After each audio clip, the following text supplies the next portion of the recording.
Welcome to the Drum Set Shrink podcast. My name is Stefano Ashbridge, and this is a show about drummers, drumming, and the challenges that come with playing the drums. Today we have our first guest on the podcast. We're going to talk to Bart Robley about his new book, The Rhythmic Journey. Bart is a professional drummer, educator, author, and podcast host. Bart, welcome to the show. Thanks so much for having me, man. I really appreciate it. This is a real honor to be on your podcast. Honor's all mine. So to start off, can you tell us a little bit about yourself and your drumming journey? Yeah, my drumming journey started really young. I'm going to completely date myself here. My mom, when I was growing up, she loved Elvis. My mom was just a huge Elvis fan. And so in 1973, when I was 5 years old, you can do the math, my mom took me to see Elvis at the Denver Coliseum. And I don't remember the exact, I remember the concert, but I remember the event more than anything. And he had a comedian come out and open the show. And then after the comedian, the Sweet Inspirations, which were his backup singers, they came out and kind of did hits of the day. I kind of remember them doing a whole lot of Motown and stuff like that. And they played with Elvis's band. And then Elvis came out, and the intro song that he walked on stage to was 2001 Space Odyssey. And when he hit the stage, it was like a bomb went off. And I was just like, I didn't know what was happening, but I knew the energy was phenomenal at that very young age.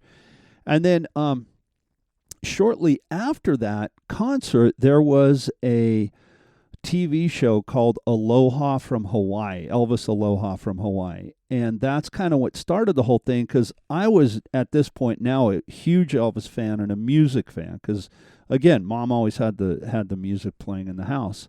Well, now at this point, when I'm watching it on television, there's a camera set up behind Ronnie Tutt's drum set, and he's playing a big, huge blue sparkle Ludwig drum set, and it was just amazing. I was just mesmerized. And I remember I've talked about this a lot on the Deck show, that his hi-hat was going up and down, and I didn't know if that was an automatic thing or if he was doing it, but I was focused on that hi-hat, and I'm like, how does that thing work? And it was just mesmerizing to me. So that's really how it started. And I just carried on from there. Once I started playing, my love for it and my passion for it just grew and grew and grew. That's amazing. I love to hear about that spark, the show that just started it off. That's right. Great. Yeah. I could feel it myself, because we all have that experience.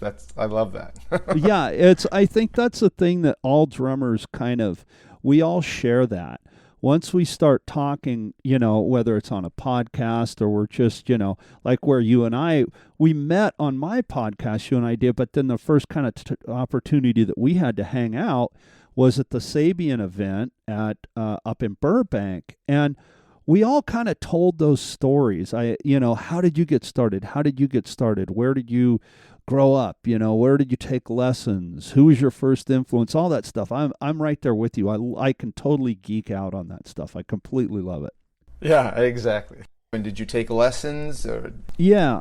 So I bugged my mom and dad to get me a drum set. So my dad made me a drum set out of paint buckets.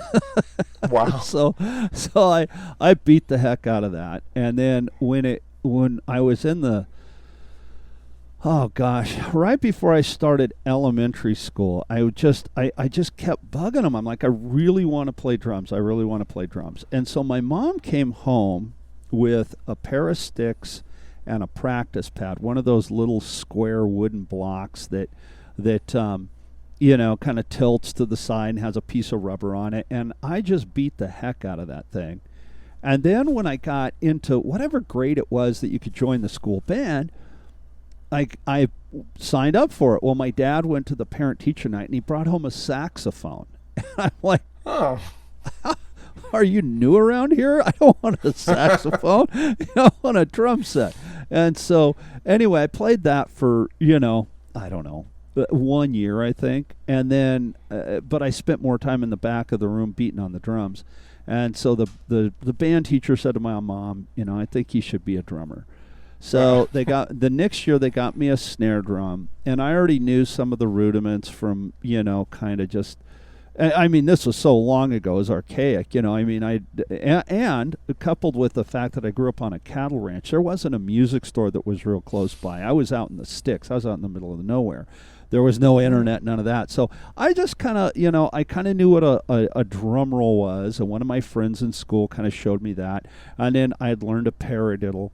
But then when I got into that, when I got into the school band playing drums, I started taking private lessons, and it just went from there.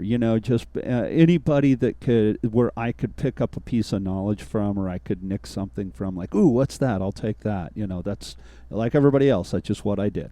You said you studied the saxophone for about a year when you were really young. I wouldn't say I studied it. Okay. I made a bunch of noise with one, but that was about it. And okay. Honestly, Gotcha. What's funny is I would, like, I'm sitting in my studio right now as we're recording this podcast, and I'm looking around me. I've got an E drum set. I've got my drum set here that I record on. I've got a guitar. I've got a cigar box guitar, and there's tons of percussion instruments. I really kind of wish I did play the saxophone now, because it would be fun. So, who knows? Maybe I'll find one at a garage sale someday and buy it and, start making noise again. But yeah, I didn't really study it. So do you play guitar? Again, I mean, I know a couple of chords and I can fiddle around, but I don't play guitar. I actually bought the guitar because I wanted to learn. And I got it, and everything I've learned has been, from one of the guys in the band. Hey, show me how to do this, show me how to do that. But I know enough to be dangerous, and I pick it up and plunk around on it. But it's on the bucket list to start taking lessons and, learn how to play better. Well, what happens with me is every time, and this is so dumb, every time I pick up the guitar and I start practicing it, I'm literally sitting right beside my drum set, and I start practicing and I'm playing along, and then I start thinking, I really need to work on that Afro-Cuban thing, or I really need to work on the, something on the drums, and I'm like, I'm just wasting time on this guitar, and I go play the drums. It's like I feel guilty about it, I guess. I don't know. Yeah, exactly. Your drums are looking over at you. I know. I need therapy, I think. No, but that's awesome, because I mean, playing another instrument can only help you as in your perspective when you're playing the drums, to have an understanding about what the other musicians are doing. So, all right. Do you play anything else? Kind of like you, very badly. It's the same story where there's not enough time to work on my drumming, that I don't feel like I have enough time to seriously take up any other instruments. But yeah, I can plunk around on guitar a little bit, I guess. That's cool. Yeah. It's funny because I'm sitting here and you spend all the money on the guitar. I got this it's a beautiful Fender Stratocaster, and it's like, I should really learn how to play the darn thing. Yeah, right. So if we fast forward from your beginnings, and even fast forward to now, you are a busy professional working drummer with a lot on your plate. Can you talk a little bit about what you've got going on? I know we're going to talk about the book. I know that's the new thing, but you do so many things. Can you just talk briefly about all the stuff that you've got going on? Sure. Yeah. And thankfully, I'm a busy working drummer. I have to say that, because I'm like you. I mean, we live here in the L.A. area, and again, you and I were at the Sabian hang, up in Burbank. And I could throw a rock out the window and hit 20 guys that play drums better than me. So I'm very thankful for everything I have, and I want to start with that. So yeah, I moved to L.A. from Colorado many years ago, and just kind of started playing around the scene back when it was doing the Sunset Strip thing, doing the Roxy and the whiskey, and back when Gazzari's around. Again, I'm dating myself, but played all the L.A. clubs, and did that. And then kind of got tired of that. I just got burned out on it, and I played in a couple of metal bands. And as much as I love heavy metal, to me it was kind of getting to where it was really creative, but yet everything was still kind of the same. The voicing wise, right? Drums, bass, guitar, everything real loud, and I kind of wanted to add more voicings into my music, and so I got into. And I'd always listen to country music, and again, growing up listening to Elvis and all that sort of stuff, I really liked other textures, I guess we could say, within the music: mandolin, slide steel, clean guitar, Telecaster, Stratocasters, not just loud, distorted guitar. So I got into the Sam Morrison Band, believe it or not, 24 years ago. And when I got into the band, it was a country band. And so the leap from being in a metal band to a country band was, oh, my God, it was just insanely challenging. And at first, I'm sure, we've all run into this where we hear something like, oh, it's easy, I can do that. But then when you kind of start digging in and you really start listening to the feels and the textures again, back to that kind of, way of describing it, everything changed for me. It was a really pro gig. I did a couple of local gigs, and then as a sub. And then Sam called me up and he goes, hey, my drummer has left the band and the guitar player left. And I've got a new guitar player, but I really need a drummer, and we're going on tour over in Europe for 2 weeks, and the gig is yours if you want it. And I said, yeah, man. So I've been holding on ever since, That's awesome. Wow. Yeah, it's worked out really good, and it's kind of become more of we do a little bit of everything. It's more like classic Southern rock type of feel to it. A lot of very Allman Brothers-ish, type of stuff. Real jazz and rock influence stuff, which I really like. With our original stuff, and then for working wise, we do a lot of that type of music in cover tunes to work. A lot of Allman Brothers and stuff like that, Leonard Skinner and things like that. And then we have a Bob Seger tribute that keeps us super busy. And that, believe it or not, we got signed to a record label many years ago in 2007 to re-record all of the Bob Seger stuff. And it ended up a lot of that, and because of that, we had to do it note perfect when we re-recorded it, and so all the songs were from the second album on. I just cut to click reading the charts. I didn't, and I transcribed them and then went in and read them to click, and the rest of the band would come in and play. And so because of that, my studio chops and my reading chops got up. I could cut a song without any other musicians in the studio with me and read it down and make it sound like a song, make it sound musical. And so that kind of sprung me into doing more studio work and more session work.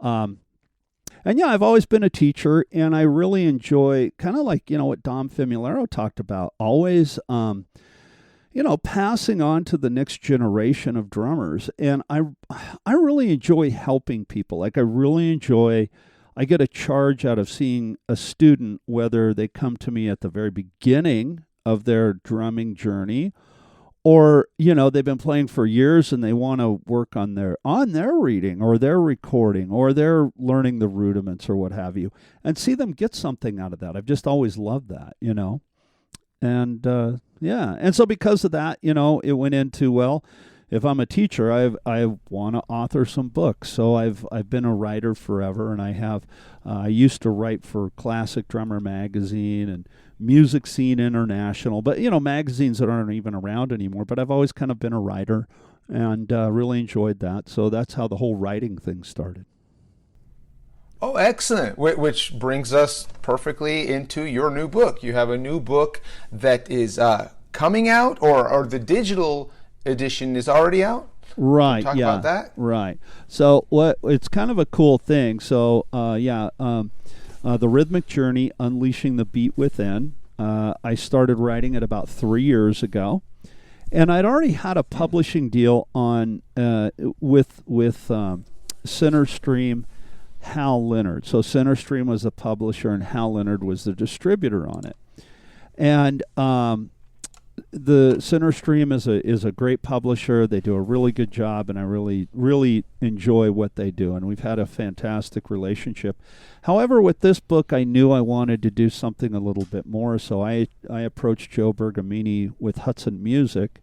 Joe, from the Sabian Education Network, and I said, hey, look, I've got this book, and I would really like to, see if Hudson is willing to pick it up.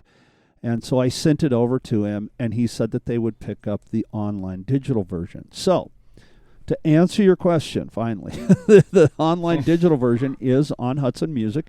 You can go to Hudson Music and look it up. It's on their homepage, and you can buy it there. The hard copy version, since they didn't want the rights to the printed version, I went back to Centerstream and told them what I was doing. And I had told him before, I'd shopped the book to Hudson that's what I was doing, and he was fine with it. He goes, "Yeah, I want the printed rights." I said, "Okay, great." So I signed a deal with them for the printed rights. So they're not on Hal Leonard. It's not up there for the digital version, just the printed version. So the printed version is coming out on Hal Leonard, and I have a pre-sale, a little plug for the book here. I got a pre-sale going on my website right now, which is just my name, bartrobley.com. And if you go there and you the first 10 people that buy the book, and I've already sold a few, I'm not sure how many, but I have a few left. The first 10 people get a copy of my ASAP Drum Rudiments Plus, and it's just the original 26 rudiments on a rudiment sheet, and it's recorded. You can download the rudiments and play along with them.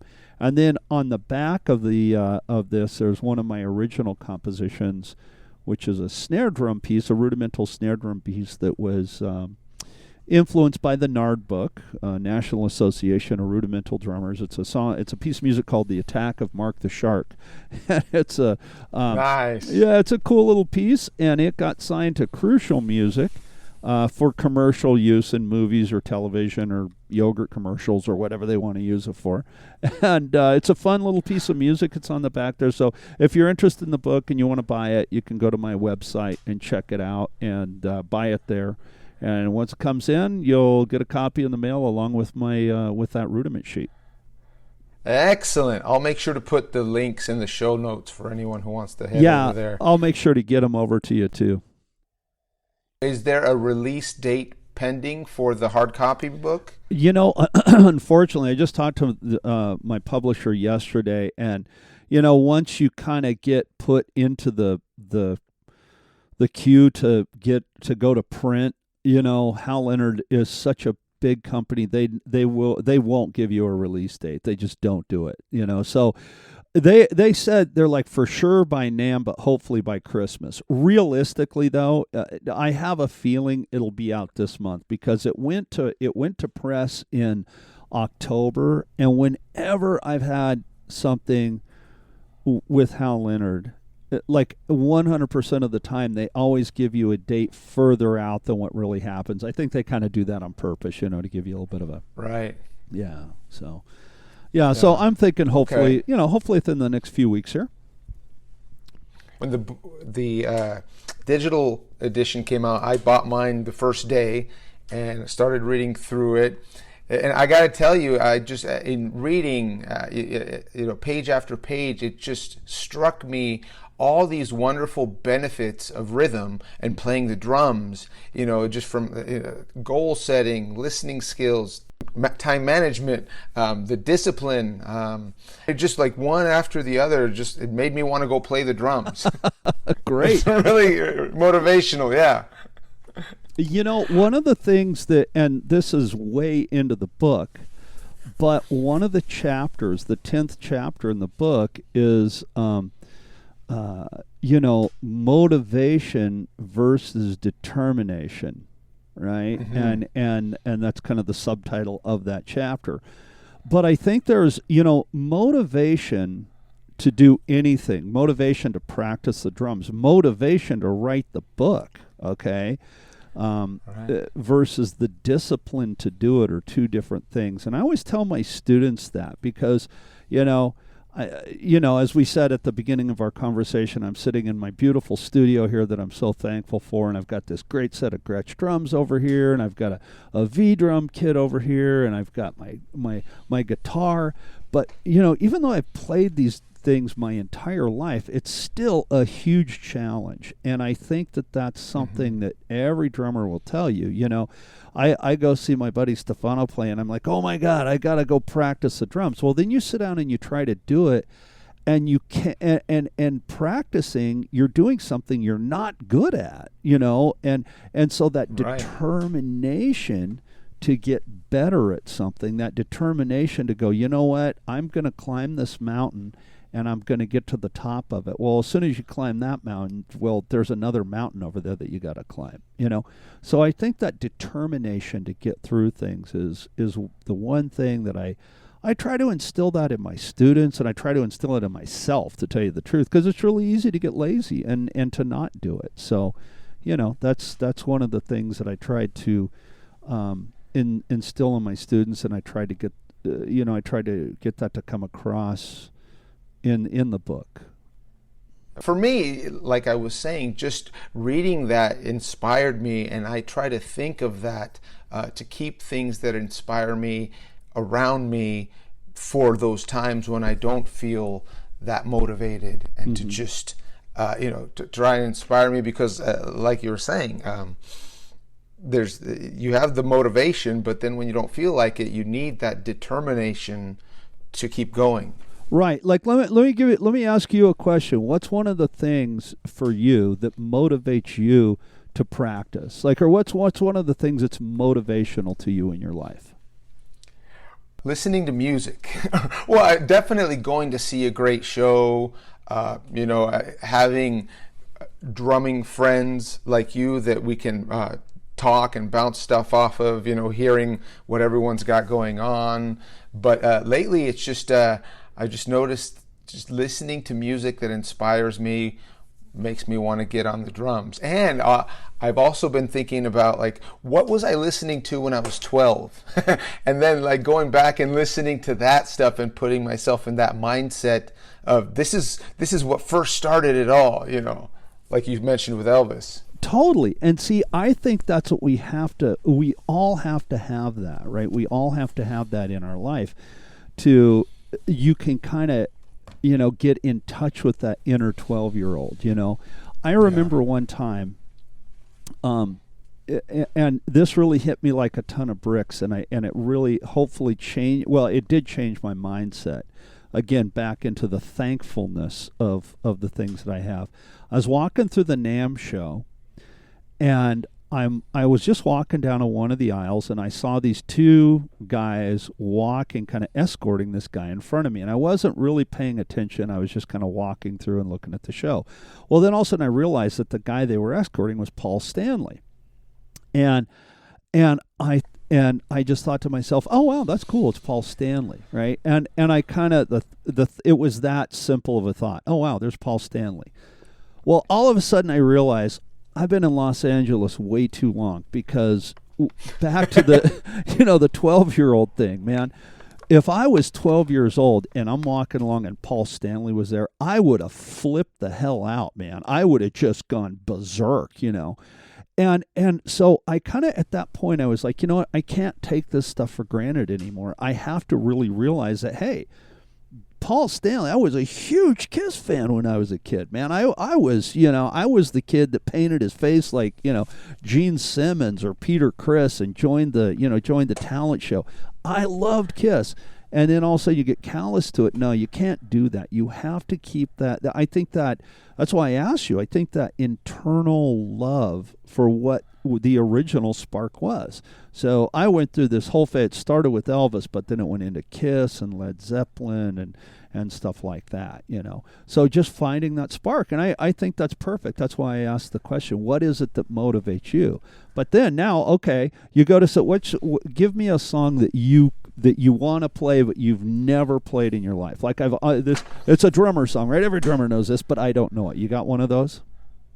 Yeah, I would say this is one that I listen to all the time, but I don't think I've ever even tried to sit down and play it. Is Gray Street by the Dave Matthews Band. Oh, okay, perfect, perfect. Now, if you sat down to try to play that right now, you know as well as I know, being professional musicians, that that is not going to be something like you may be able to get through a few bars, but then all of a sudden there's going to be Carter Buford's going to have played something where it's like, whoa, what was that? Or wait, how did he do that? What's the bass drums doing? And you got to go back, and now that goes into the other chapter of critical listening.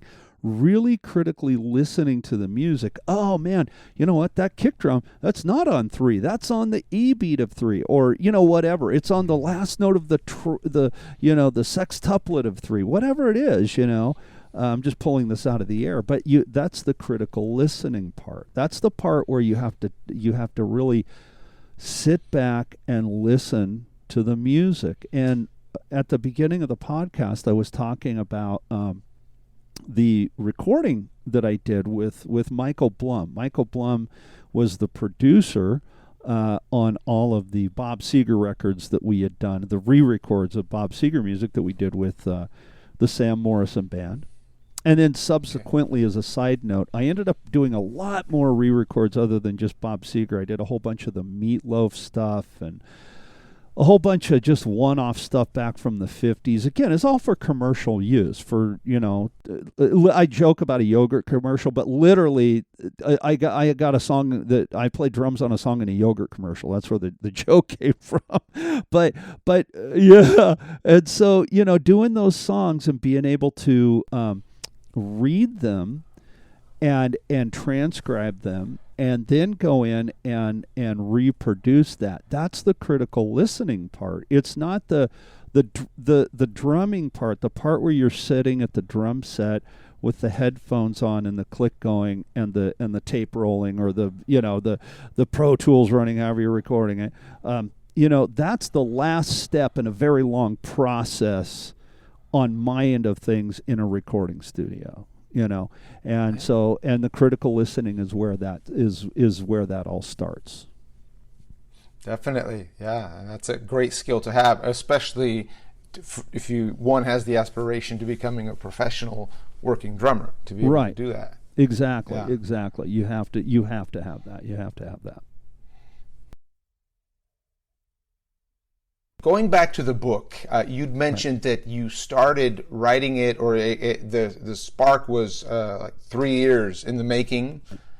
What was the initial spark or motivation that started the book? Perfect. Well, so I had always written, like I said, and I have a Medium blog page you can go and look at, and you can read my blogs there. I used to write for Classic Drummer, interviewed a lot of great drummers, and did some fantastic articles with them.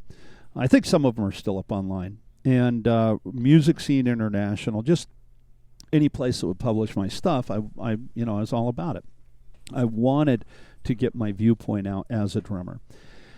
So I knew I had a book in me about rhythm and drumming and the journey that I was on, and the things that I had done to become a drummer.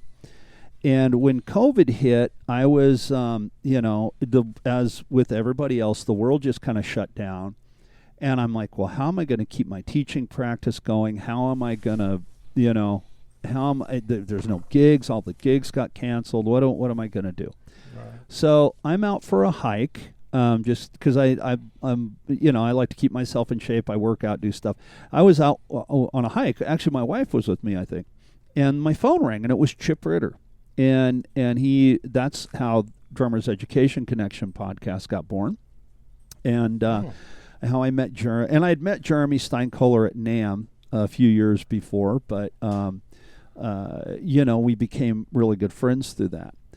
Well, he had written a book called Finding the Groove, so that's a plug for Jeremy's book. It is an amazing book. I don't know if you've read it. I sure have, definitely. Isn't that such an amazing book? Yeah, exactly. Right. Well, his whole thing on the, and I'm going to say it wrong. I know I'm going to say it wrong, on the myelin sheathing. in your brain.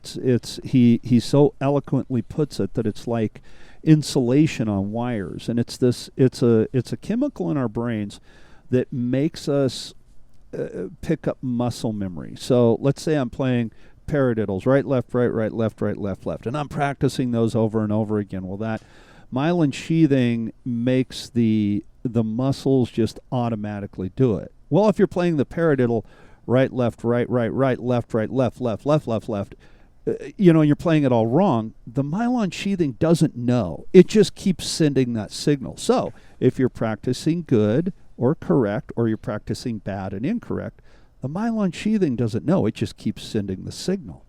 And so you have to get past that. You have to make sure you're doing it right. And you have to do the repetitive motion so that the muscle memory will kick in. And that really inspired me to, because he worded it so well and he explained it so well. And I already had a couple of pages written, but I was like, you know what?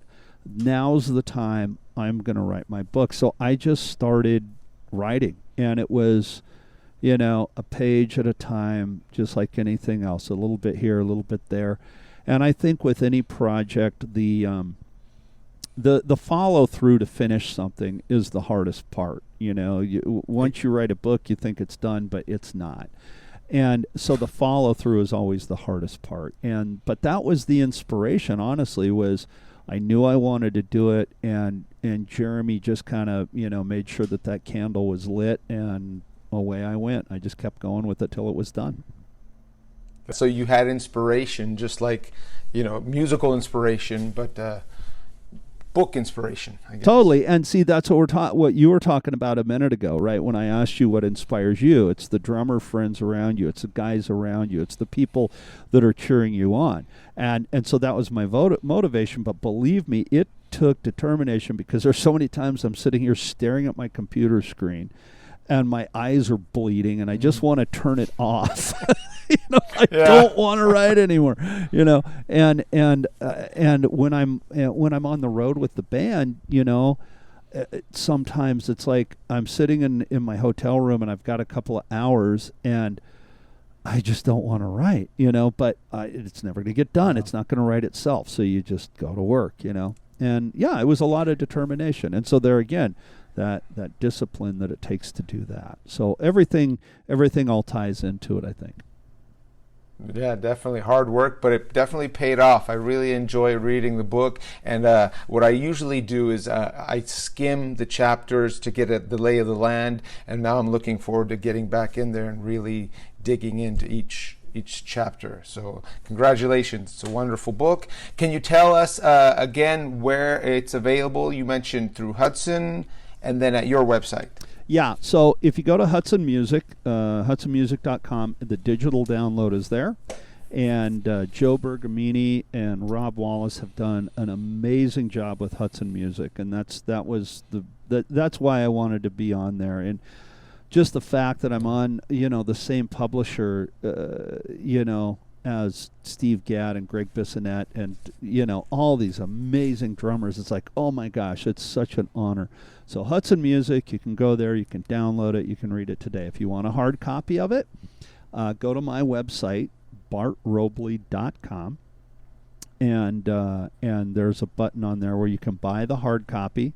And once again, the kind of the little perk that I'm running on that is a couple of years ago, I did, actually it was about a year and a half ago now, I think, my publisher on CenterStream approached me and said, hey, I want to do a thing on the original 26 rudiments. And so I was like, oh, okay, cool. So, and I had actually had the original 26 rudiments actually just already done. I had already kind of put it together in a little format on my computer. And I was like, okay, done deal. And then we put the Attack of Mark the Shark solo on the back of it, and I recorded them and did all this stuff.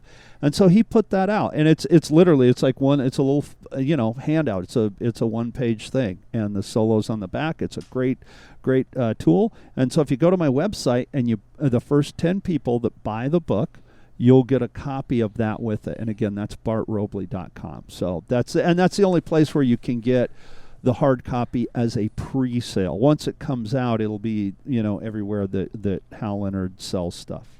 And you know what, again, Hal Leonard being on there, Hal Leonard is like the biggest music publisher in the world. So being on Hal Leonard is just also such an honor. And so getting one book on two publishers is absolutely amazing. Hal Leonard is so big now. They do a little bit of everything. They used to be just the king of publishing, but now, Gretsch is involved with them and all these other companies. And so that's why I was kind of like, you know what, I think I want to go with the digital on Hudson, because they're more specialized just in education and publishing. They're not selling guitar picks and stuff as well. And again, that's not a slam. That's what they're focused on. Right, definitely. All right, well, everybody go get the book. Bart, thank you so much for joining us. I really appreciate it. I really appreciate you having me on.